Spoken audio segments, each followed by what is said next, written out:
Let's start with Manchester United and co-owner Sir Jim Ratcliffe's massive show of support for Ruben Amorim. He wants to give Amorim 3 years to prove himself at Old Trafford and call for patience over their inconsistent form. Sir Jim was speaking to the Business podcast produced by The Times. We have to be patient, and we have a long-term plan. It isn't a light switch, and you can't run a club like Manchester United on knee-jerk reactions to some journalist who goes off on one, every week. Sorry. So Amorim gets at least the rest of the season then? Amorim, he's a good guy. That's not the same thing. He's a good guy. It's not the rest of the season. I would say Ruben, he needs to demonstrate that he's a great coach over 3 years.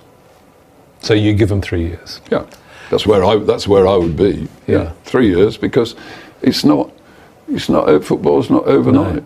No, and as you say, the Alex Ferguson example is exactly that, isn't it? And you look at Arteta at Arsenal. He had a miserable time for the first couple of years. Ratcliffe also discussed the cost-cutting measures at Old Trafford since his involvement as minority owner, saying the costs were just too high. There are some fantastic people at Manchester United, but there was also a level of mediocrity and it had become bloated. I got a lot of flack for the free lunches, but no one's ever given me a free lunch. There are two halves to a football team. There is the business side and the sports side. The biggest correlation, like it or not, between results and any external factor is profitability. The more cash you've got, the better squad you can build.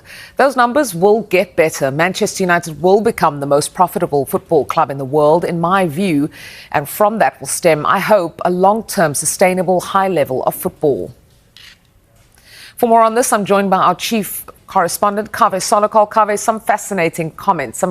Is there any comparison between Ruben Amorim and Mikel Arteta that is fair, do you think?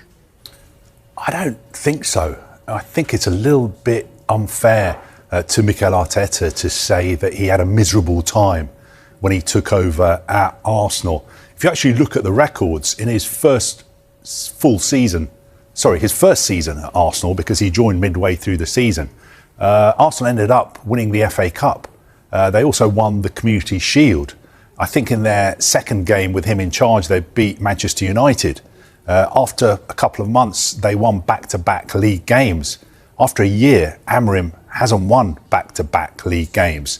In his first 2 seasons, Arteta finished 8th, and then I think they finished second twice, and now they're top. Look at that. They never finished 15th under Mikel Arteta. Also, I think Mikel Arteta was far more flexible when it came to his tactics. And for what it's worth, I think he was better at dealing with the media than Ruben Amorim has been.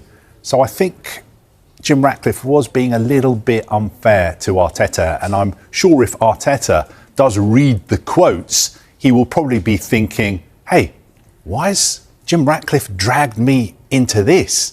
Things may have been not great when I started off at Arsenal, but I turned it around pretty quickly. Also, in the 6 years that Arteta has been in charge at Arsenal, I think the club's revenues, it's not down to him solely, but the revenues at Arsenal have gone up by 55%.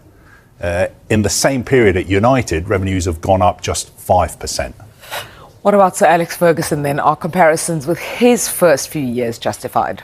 Well, look, I'm old enough to remember Sir Alex Ferguson. While Manchester United could end the season with a major European trophy and Champions League qualification, Ruben Amorim has failed to make a positive impact in the Premier League.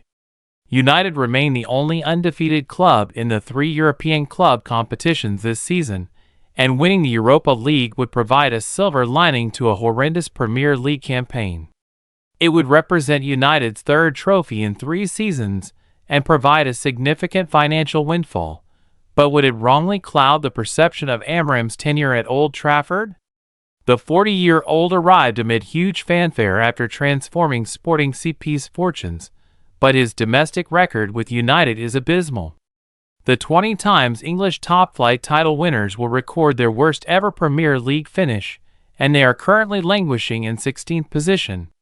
Moreover, United are winless in their last 7 league games and have the worst record of any Premier League club with just 2 points collected. West Ham claimed a 2-0 win at Old Trafford in Amorim's 25th Premier League game, and the Portuguese manager's points tally makes for grim reading. Big Six Premier League managers. Worst records. After 25 games, Amorim has remarkably only amassed 24 points from his first 25 Premier League games at 0.96 points per game. The Portuguese manager has only won 6 of those games, losing 13, and United haven't beaten a non-relegated club since January.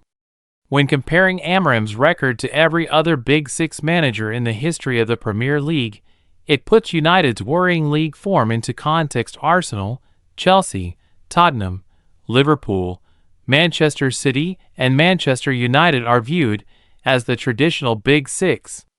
While United's priority has clearly been on the knockout stages of the Europa League, their Premier League will have alarm bells ringing amongst the Old Trafford hierarchy.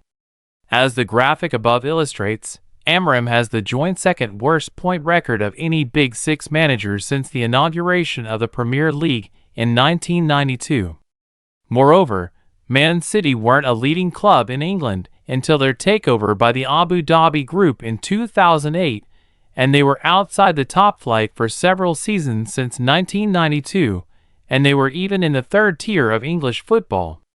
Therefore, it could legitimately be argued that Amorim has endured the worst ever first 25 games at a big club in English football. As the graphic above illustrates, Amorim has the joint second worst point record of any Big Six manager since the inauguration of the Premier League in 1992. Moreover, Man City weren't a leading club in England until their takeover by the Abu Dhabi Group in 2008, and they were outside the top flight for several seasons since 1992, and they were even in the third tier of English football. Therefore, it could legitimately be argued that Amorim has endured the worst ever first 25 games at a big club in English football. When you compare the records of some of the managers with the best records across their first 25 games, Amorim ranks 62nd of 64 managers that have reached that milestone. Jose Mourinho's start at Chelsea, after moving to England from Porto, is the best in Premier League history, with 64 points collected from 75 available. The 60 points that Arne Slot amassed in his first 25 games with Liverpool this season is the joint second best in history, alongside Antonio Conte. Interestingly, Erik ten Hag, 49, had the best points record of Manchester managers post Sir Alex Ferguson, and the Dutchman's Premier League points per game record before being sacked of 1.22 was significantly higher than Amorim.